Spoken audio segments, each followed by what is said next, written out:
விஜயகாந்த் அவர்கள் கட்சி தொடங்கிய போது விடுதலை சிறுத்தைகள் தான் பலவீனப்படும் என்று கருத்து சொன்னவர்கள் உண்டு.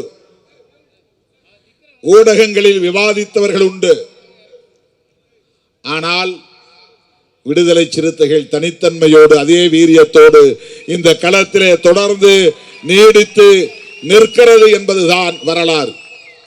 அப்போதே நான் சொன்னேன், யார் யார் புதிய புதிய கட்சிகளை தொடங்கினாலும் அவர்களுக்கு என்ன செல்வாக்கு இருந்தாலும் விடுதலை சிறுத்தைகளை அவர்களால் சேதப்படுத்த முடியாது. அதற்கு காரணம், இந்த இயக்கத்தின் களம் முற்றிலும் புதிது. இந்த இயக்கத்தின் கொள்கை கோட்பாடு என்பது முற்றிலும் புதிது.